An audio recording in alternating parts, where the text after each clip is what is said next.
আজকে ফজরের নামাজ সে পড়েছে, জামাতেও পড়েছে, কিন্তু ঘরে পড়েছে। এইটুকু অপরাধের কারণে সে অনুতপ্ত, অনুশোচনায় এমন হবে যে সকালবেলা নাস্তা করতে টেবিলে তার স্ত্রী সন্তান দেখলে বলবে যে কি ব্যাপার, আপনার কোনো সমস্যা হয়েছে? বলবে যে হ্যাঁ সমস্যা তো হয়েছে, তুমি দেখো নাই যে আমি আজকে মসজিদে সালাতুল ফজর আদায় করতে পারি নাই। এই দুশ্চিন্তার ভাঁজ যদি আমার কপালে না পড়ে, আমার কপালে যদি এই ভাঁজ পড়ে যে আমার একটা চেক আজ ডিজনার হয়েছে, চেক ডিজনার আপনার কপালে ভাঁজ ফেলে, অথচ সালাতুল ফজর মসজিদে জামাতের সাথে আদায় করাটা যদি আপনার কপালে ভাঁজ না ফেলে, এটাকে ইমানই বলা হয় না, এটাকে ইমানের চেতনাই বলা হয়নি। ফাআনতা মুমিন, ইমান হচ্ছে সেটা যেটা ভালো কাজকে আনন্দিত করে এবং অন্যায় কাজ করার পর নিজেকে অনুতপ্ত, অনুশোচনায় ভোগে। আসসালামু আলাইকুম ওয়া রাহমাতুল্লাহি ওয়া বারাকাতুহু। এখন আমাদের ছাত্র জীবনে সেই ট্রেনিং পিরিয়ডটাকে যেন কেউ ব্যর্থ করতে না পারে। ট্রেনিং মানুষের জীবনের সফলতা ব্যর্থতা নির্ধারণ করে না। আপনারাই জানবেন আপনাদের জীবনে, ব্যবসায়িক গোটা পৃথিবীতে উদাহরণগুলো কি। ট্রেনিং লাইফে খুব ভালো করেছে, প্র্যাকটিক্যাল লাইফে এসে ভালো করতে পারে নাই। উদাহরণ আছে না নাই? আছে। ট্রেনিং লাইফে খুব ভালো করতে পারে নাই, কিন্তু প্র্যাকটিক্যাল লাইফে তার অধীনে ওই ট্রেনিং লাইফে যারা ভালো করেছে তারা এখন কি করছে, এগুলো তো উদাহরণ আপনারাই তো দেন, এগুলোই তো এনকারেজিং স্পেস, এগুলোই তো মোটিভেশন। মোটিভেশন তো আপনারা এটাই দেন। জমকে ফেল করছে, শেষ পর্যন্ত স্কুলে পড়াশোনা করেন, এখন সে গোটা বিশ্বের অনেক বড় বিজনেসম্যান, অনেক বড় উদ্যোক্তা, অনেক বড় এন্টারপ্রেনারশিপ সে নিয়েছে। এখন তার অধীনে ক্লাসে ফার্স্ট হওয়ার লোকটা চাকরি করতেছে। কেন করতেছে? করতেছে তো এই কারণে যে তার ট্রেনিং পিরিয়ডটাকে সে যতটুকু ধারণ করেছে তার চেয়ে প্র্যাকটিক্যাল পিরিয়ডটাকে সে তার চেয়ে মজবুতভাবে ধারণ করতে পেরেছে। ইসলামের দৃষ্টিটাও একই রকম। আপনি ট্রেনিংটা কি নিয়েছেন সেটা গুরুত্বপূর্ণ, তার চেয়ে ট্রেনিং অনুযায়ী আপনি কতখানি কাজে লাগাতে পারছেন সেটা তার চেয়েও গুরুত্বপূর্ণ। একটু যদি আরো স্পর্শকাতর করে বলি, আরো ইম্পর্টেন্ট করে বলি, এমফাসিস দিয়ে বলি, তাহলে বলতে হবে যে ছাত্র শিবিরের সফলতা ব্যর্থতা ছাত্র শিবিরের প্ল্যাটফর্মে নির্ধারিত হবে না। ছাত্র শিবিরের সফলতা ব্যর্থতা নির্ধারিত হবে প্র্যাকটিক্যাল ফরম্যাটে, বৃহত্তর অঙ্গনে, আমাদের কর্মজীবনে। আপনি হালাল হারামের ওয়াজ করেছেন এতদিন, আপনি এতদিন পর্দার ব্যাপারে আয়াত মুখস্থ করেছেন, এখন সেটা কি করার পালা? এখন সেটা মানার পালা। এতদিন আপনি ছাত্রদেরকে শিখিয়েছেন যে আপনাকে তাহাজ্জুদও পড়তে হবে, আপনাকে আবার দিনের বেলা দুনিয়ার সমস্ত কিছু সামলিয়ে আপনাকে আল্লাহর দিনের পথে সৈনিকও হতে হবে। এই ট্রেনিং এর আপনি প্রবক্তা ছিলেন, এখন প্রবক্তা থেকে আপনি কারিগরে রূপান্তরিত হয়েছেন। এখন দেখতে চায় ছাত্র শিবিরে সেই প্রবক্তা কারিগরি হিসাবে কতখানি কারিগর হিসাবে ভূমিকা পালন করতে পারছে। যখন একটু এদিক ওদিক দেখে, আমাদের নিয়মটাই হচ্ছে এটা, ভালোটাকে সবাই এনজয় করে না, এনজয় করে খারাপটাকে। সেই জন্য বাংলা একটা প্রবাদ আপনারা বলেন যে স্বাস্থ্য বা ব্যাধি দুটাকে এক জায়গায় করে আমরা বলি, ব্যাধি সংক্রামক, স্বাস্থ্য নয়। মানে ব্যাধিটা যেভাবে ছড়ায় এটাকে সবাই যেভাবে এক্সাম্পল করে, ভালোটাকে ওভাবে এক্সাম্পল করে না। কেউ এসে আমাকে কোনোদিন বলে নাই মাসুদ ভাই আপনি 7 ঘন্টা কাজ করেন, আমি 8 ঘন্টা করবো, আপনি পারলে আমাকে ঠেকাইয়েন। কিন্তু এই কথা বলার লোক আছে, মাসুদ ভাই ভালো বক্তৃতা করেও জানি ভিতরগত অনেক সমস্যা আছে, আপনারা জানেন, ওটা আমি জানি। এই চিন্তা, এই দৃষ্টিভঙ্গি কেউ চাইলে লালন করলে করতেও পারে এবং করাটাই স্বাভাবিক। তা আপনি তো এটা ভাবার কোনো কারণ নেই। আমি আমার আন্দোলনে কি শিখেছি, অমান জাহাদা ফা ইন্নামা ইউজাহিদু লিনাফসিহি। দেশের 2024 সালে আমি একটা কথা খুব মানে সিম্পলি বলি আপনাদের, 2024-এর 5ই আগস্ট স্বৈরাচার মুক্ত হয়েছে। এটাতে যত আনন্দ, তার চেয়ে আপনার আনন্দ কি এটাতে বেশি হওয়ার কথা না যে আপনি আসলে পাপ মুক্ত হয়েছেন কিনা। স্বৈরাচার মুক্ত হওয়াতে আপনার জান্নাত জাহান্নামের ফয়সালা হবে? হবে না। জান্নাত জাহান্নামের ফয়সালা হবে আপনি কি মুক্ত হয়েছেন কিনা, পাপ মুক্ত হয়েছেন কিনা, আল্লাহর আদেশ নিষেধগুলো মানার উপযুক্ত আপনি হয়েছেন কিনা। সেই জন্য আপনার তো ঈদ হবে, আপনার তো বিজয় হবে সেদিন। 5ই আগস্ট আপনার বিজয় হয় নাই ভাই, কথা পরিষ্কার বুঝেন। আমি আপনাকে বলছি আপনি বুঝেন না তা না। আমি খুব আনন্দ করতে দেখি, আমি খুব বিজয় উৎসব করতে দেখি, ভাইদের মধ্যে খুব উৎফুল্লতা লক্ষ্য করি যে 2024-এর 5ই আগস্ট, 2024-এর 5ই আগস্ট হলো না, ওই ধারাবাহিকতায় চলতে থাকতে থাকতে থাকতে থাকতে আপনার 3.5 হাত জমিনে আপনি পাপ মুক্ত হয়ে জীবন যাপন করে আল্লাহর কাছে জান্নাত উপযোগী একজন মানুষ হয়ে চলে যেতে পেরেছেন। সফল না ব্যর্থ? সফল। এদেশে ডক্টর শফিকুর রহমান প্রধানমন্ত্রী হলো, আল্লাহ চাইলে, দেশের মানুষ চাইলে এটা হয়ে গেল। আল্লাহ কবুল করলো, আমরা চাই আল্লাহ তাআলা কবুল করুন। কিন্তু আল্লাহ মাফ করুন, আল্লাহ মাফ করুন, আল্লাহ মাফ করুন, আমি আমার ব্যক্তিগত জীবনকে পরিশুদ্ধ করতে না পারার কারণে আমি জাহান্নামী হলাম, আমি জাহান্নামের উপযুক্ত থেকে গেলাম, সফল না ব্যর্থ? তাহলে আমার প্রয়োজনটা কি? আমি ছাত্র শিবির, আমি জামাত ইসলামীতে আসলাম কেন? আমার টার্গেটটা কি? আমি কি দেশকে মুক্ত করতে এসেছি স্বৈরাচার বা ফ্যাসিস্ট, এটাই দায়িত্ব আমার, নাকি আমাকে জান্নাত উপযুক্ত করতে এসেছি? তাহলে সেটার জন্য যদি টার্গেট থাকে, ছাত্র শিবির যা ট্রেনিং দিয়েছে প্র্যাকটিক্যালি এখন সেটা বাস্তবায়ন করার জন্য আমার টার্গেট হবে 2024 সালের 5ই আগস্ট ফ্যাসিস্ট স্বৈরাচার মুক্ত হয়েছে, এখন আমি আমাকে কি মুক্ত করব? পাপ মুক্ত করব, দূষণ মুক্ত করব, সংকীর্ণতা মুক্ত করব, বক্রতা মুক্ত করব, জটিলতা মুক্ত করব, কুটিলতা মুক্ত করব, গীবত মুক্ত করব, পরচর্চা নিন্দা মুক্ত করব। পারা যাবে ইনশাআল্লাহ? এইটা পারলে দেখবেন ওই 5ই আগস্টের চেয়ে অনেক বড় ঈদের আনন্দ আপনি আপনার মনের মধ্যে উপলব্ধি করবেন। এটা আল্লাহ রাসূল করিম সাল্লাল্লাহু আলাইহি ওয়াসাল্লামের হাদিস, সাররাতকা হাসানাতুকা ওয়াসাআতকা সাইয়্যাতুকা ফাআনতা মুমিন। ইমানদারের বৈশিষ্ট্য হচ্ছে যে সে দুনিয়ায় একটা বিল্ডিং করতে পারলো, দুনিয়ায় ফেসিবাদ মুক্ত করতে পারলো, দুনিয়া স্বৈরাচার মুক্ত করতে পারলো, এটার জন্য তাকে আনন্দ করতে বলা হয়নি, বলা হয়েছে সাররাতকা হাসানাতুকা, সে ভালো কাজ করতে পেরেছে, সে আনন্দ করবে। ওয়াসাআতকা সাইয়্যাতুকা, কোন একটা অন্যায় করে ফেলেছে, অন্যায় মানে এত বড় অন্যায় না, অন্যায় এতটুকু যে আজকে ফজরের নামাজ সে পড়েছে, জামাতেও পড়েছে, কিন্তু ঘরে পড়েছে, এইটুকু অপরাধের কারণে সে অনুতপ্ত অনুশোচনায় এমন হবে যে সকালবেলা নাস্তা করতে টেবিলে তার স্ত্রী সন্তান দেখলে বলবে যে কি ব্যাপার, আপনার কোনো সমস্যা হয়েছে? বলবে যে হ্যাঁ সমস্যা তো হয়েছে, তুমি দেখো নাই যে আমি আজকে মসজিদে সালাতুল ফজর আদায় করতে পারি নাই। এই দুশ্চিন্তার ভাঁজ যদি আমার কপালে না পড়ে, আমার কপালে যদি এই ভাঁজ পড়ে যে আমার একটা চেক আজ ডিজনার হয়েছে, চেক ডিজনার আপনার কপালে ভাঁজ ফেলে, অথচ সালাতুল ফজর মসজিদে জামাতের সাথে আদায় করাটা যদি আপনার কপালে ভাঁজ না ফেলে, এটাকে ইমানই বলা হয়নি, এটাকে ইমানের চেতনাই বলা হয়নি। ফাআনতা মুমিন, ইমান হচ্ছে সেটা যেটা ভালো কাজকে আনন্দিত করে এবং অন্যায় কাজ করার পর নিজেকে অনুতপ্ত অনুশোচনায় ভোগে। আমার রিপোর্ট আমাকে সচালিত করে না। আমি ছাত্র জীবনে রিপোর্ট রাখার জন্য ভাইদেরকে বাধ্য করেছি, রিপোর্টের উপরে আয়াতের পর আয়াত, হাদিসের পর হাদিস বলে, সেই ভাই এখন রিপোর্টের উপরে গবেষণা করে বলেন যে ভাই রিপোর্ট ছাড়া আমার সব ঠিক আছে। ভাবটা হলো এরকম, ডায়াবেটিস টেস্ট চলতেছে, যদি কেউ বলে যে ভাই ডায়াবেটিস মাপাইছেন, কয় ভয়ে মাপাই না, আবার কত হয় না হয় তার ঠিক নেই। কি অবস্থা! তাহলে কখন মাপাবেন? তখন মাপাবেন যখন ডাক্তারের কাছে যাবেন, তখন ডাক্তার বলবে আপনি আউট অফ ট্রিটমেন্ট, আপনি এখন আর ট্রিটমেন্টেরও কি নাই, উপযুক্ত নাই, আপনার অপারেশন করতে হইলেও এখন কিছু টেস্ট করাতে হবে, টেস্ট করাই আমাদের সিদ্ধান্ত নিতে হবে যে আপনি অপারেশনের উপযুক্ত। বলে না, বলে না ডাক্তার? বলে। আল্লাহ মাফ করুন, আমাদের মধ্যে কিছু ভাইদের এরকম আমরা পাই যে অপারেশনেরও কি থাকে না। তখন কি বলে জানেন? যে মাসুদ ভাই যে পর্যন্ত পৌঁছে গেছি ওখান থেকে ফেরার আর রাস্তা রাখি নাই, আমরা ও পথে গিয়েছি কিন্তু ফেরার আর কোনো রাস্তা আমরা রাখি নাই। এর নাম দিয়েছি আমরা যে অপারেশনের উপযুক্ত থাকে না। তিনি নিজেই সিদ্ধান্ত নিয়ে ফেলেছেন, তিনি নিজেই সিদ্ধান্ত নিয়ে ফেলেছেন। আল্লাহ আমাদেরকে সেখান থেকে মাফ করুন। সেজন্য রিপোর্টটা তো একেবারে আপনি সেই ডায়াগনোসিসের মতো, আপনি যে কোনো কিছুর জন্য এখন হসপিটালে গেলে আপনাকে ট্রিটমেন্টের জন্য ইনভেস্টিগেশন দেয় না? 3 মাস আগেই করেছেন, পুরাতন রিপোর্ট আমার কাছে আছে, এরপরও কি বলে? বলে যে ভাই একটু কি করেন, আবার করেন, বলে যেমন হইতে পারে যে আপনার তো ওর চেয়ে অবস্থা ভালো।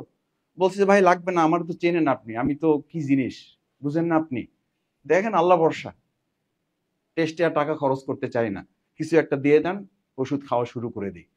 আপনি বলেন পৃথিবীর কোনো ডাক্তার আপনার প্রতি যদি সিম্প্যাথিও থাকে এবং আপনার নিকটাত্মীয় যদি সে হয়, সে কি এটা করবে? আপনাকে করবে না। কেন করবে না? এটা যথাযথ ট্রিটমেন্ট হবে না, এটার জন্য রিপোর্ট দরকার। দুনিয়ার স্বাস্থ্য চিকিৎসায় যদি, আপনার স্বাস্থ্য বিনির্মাণে যদি, আপনার স্বাস্থ্য টিকাতে যদি, আপনার স্বাস্থ্যের সৌন্দর্য রক্ষায় যদি, স্বাস্থ্যের উন্নতির জন্য যদি পৃথিবীতে সবচেয়ে বেশি ইম্পর্টেন্স দেওয়া হয় রিপোর্টকে, তাহলে আপনার আত্মিক উন্নতি সাধনে কেন আপনি এটাকে ইম্পর্টেন্ট মনে করেন না? অথচ ইসলাম বলে বিজ্ঞানের শেষ ধাপ হচ্ছে ইমানদারের, মানুষের প্রথম অসুস্থতা শুরু হয় তার শরীর থেকে না, কোথা থেকে? অন্তর থেকে। আলা ওয়াহিয়াল কালব, আলা ওয়াহিয়াল কালব, আলা ওয়াহিয়াল কালব। রাসূল সাল্লাল্লাহু আলাইহি ওয়াসাল্লাম তিনবার হাত রেখেছেন এই অন্তরের উপর, এই নফসের উপরে। তিনবার হাত রেখেছেন। এখান থেকে তার অসুস্থতা শুরু হয়। তার মানে হচ্ছে এইটা যার যত বেশি সুস্থ থাকে তিনি দুনিয়ার বিবেচনায় তত সুস্থ থাকতে পারবেন। এরপর আল্লাহ তাআলা তাকে পছন্দ করলে তার জন্য কোনো পরীক্ষা নির্ধারিত হতে পারে। সেই পরীক্ষায় তিনি সবর করবেন। সেই পরীক্ষায় আল্লাহ তাআলা ওর মধ্যেও হযরত আইয়ুব আলাইহিস সালামের মতো করে উত্তীর্ণ হওয়ার শক্তি আল্লাহ তাআলা তাকে দান করবেন।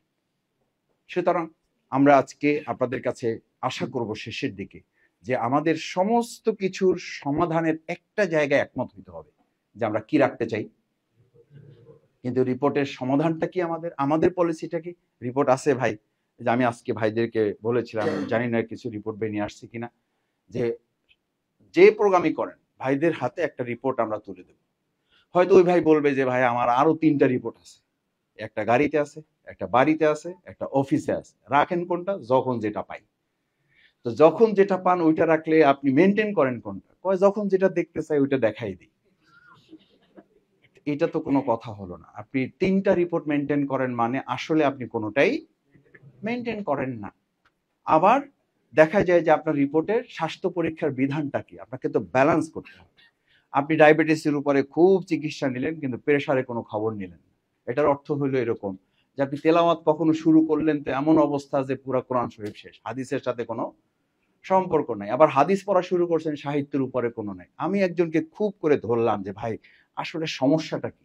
কয় মাসুদ ভাই আপনি টার্গেট করছেন আমার রোকন বানাবেন, আর আমি টার্গেট করছি আমার রোকন আপনি কেমনে বানান এটা আমি দেখব। আমি বললাম এটা তো প্রথমে বললেই হতো। কয় ভাই আপনারা বললেও তো শুনতেছেন না, এই জন্য একবার একটা ঠিক করি আর একবার আর এক জায়গায় এসে ব্রেক দিয়ে দিই, আবার ওইটা ঠিক করি আর এক জায়গায় ব্রেক দিই, কারণ জানি যে ওইটা ঠিক না হলে আপনারা আমার কি বানাবেন না।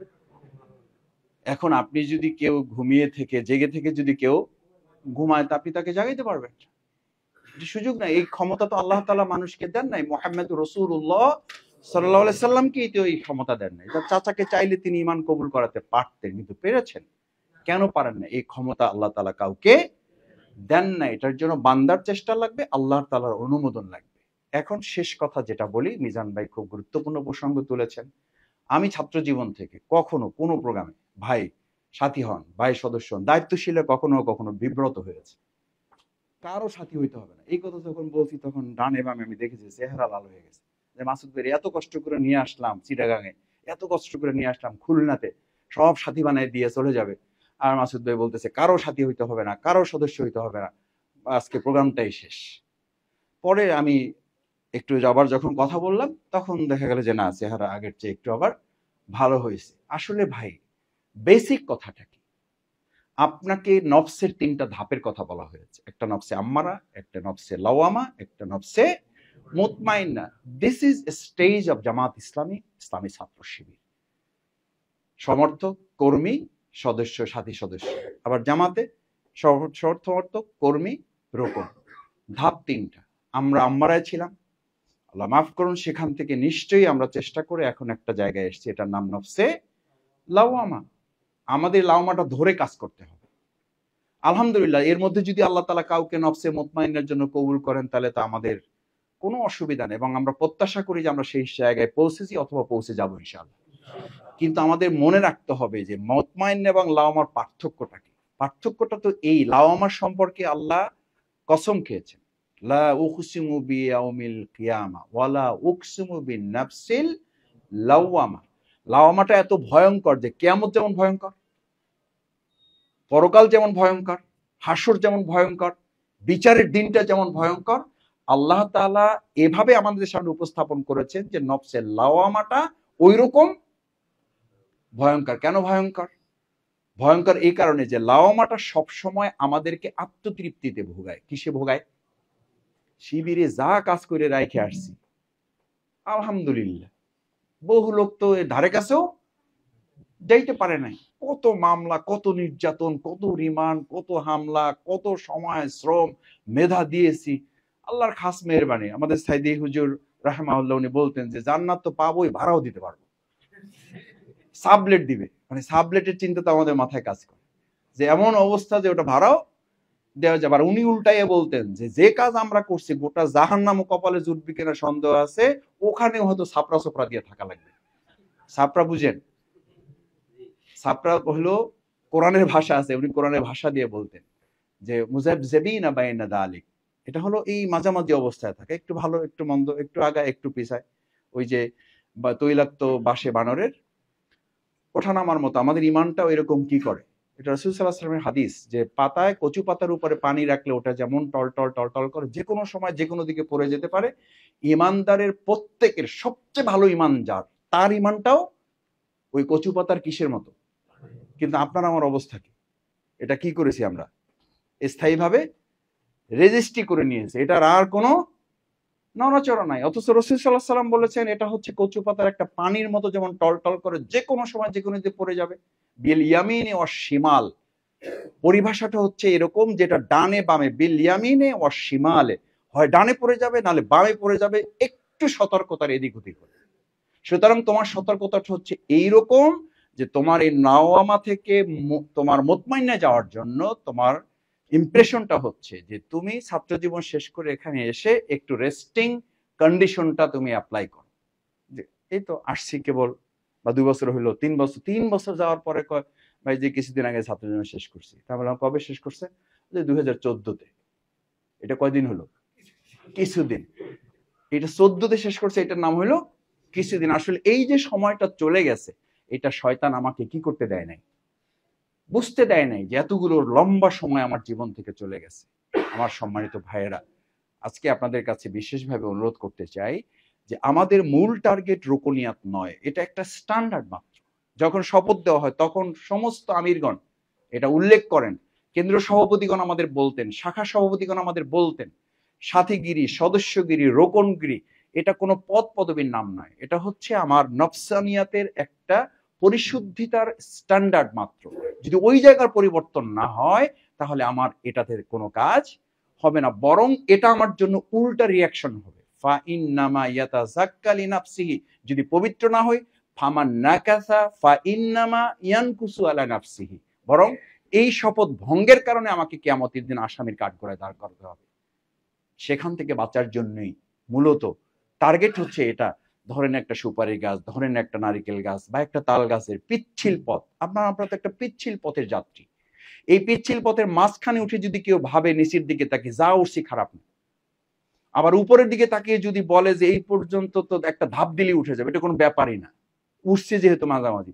এখানে যদি কেউ রেস্ট নেয়, তাল গাছের মাঝখানে, নারিকেল গাছের মাঝখানে, সুপারি গাছের মাঝখানে যদি এটাকে কেউ বিরতির জায়গা নির্ধারণ করে, তার পরিণতিটা কি? খুব ভালো হবে। আপনারা আমরা কোন জায়গায় আছি? একটা মাঝখানে আছেন, একটা ঝুলন্ত জায়গায় আছে, একটা রেস্টিং কন্ডিশনে আছে। আপনার দায়িত্ব, আমার দায়িত্ব হচ্ছে এখান থেকে একটা জাম্প করে আমার মূল জায়গাটা পৌঁছে যাওয়া, যেন শয়তান আমাকে স্পর্শ করার সুযোগ না পায়। একটা ব্যারিকেড তৈরি করা, একটা বাম্পার তৈরি করা, যে বাম্পারটা গাড়িকে কি করে, কোটি টাকার গাড়িকে সেভ করে। আপনার রুকনিয়াতটা is like a bumper, is like a vanguard. এটা হচ্ছে আপনার ইমানটাকে রক্ষা করার জন্য একটা সেফ গার্ড মাত্র, আর কিছুই নয়। আপনি মিনিটে মিনিটে, সেকেন্ডে সেকেন্ডে আপনার বিবেককে কোশ্চেন করবেন, আপনি রোকন না, আমি রোকন না, সুতরাং এটা আমি করতে পারি না। This is question. এইটুকু ছাড়া আর কিছু না। আপনার রোকনিয়াত এই অনুভূতিটুকু যদি জাগ্রত না করে, তাহলে আমার রোকন হওয়াতে তেমন কিছুই যায় আসে না। এইটুকু যদি পারি, দেখবেন আমরা শুধু জমিন জয় করব না, আমরা আমাদের জীবনকে জয় করতে পারবো ইনশাআল্লাহ। আল্লাহ আমাদের তৌফিক দিন। আসসালামু আলাইকুম ওয়া রাহমাতুল্লাহি ওয়া বারাকাতুহু।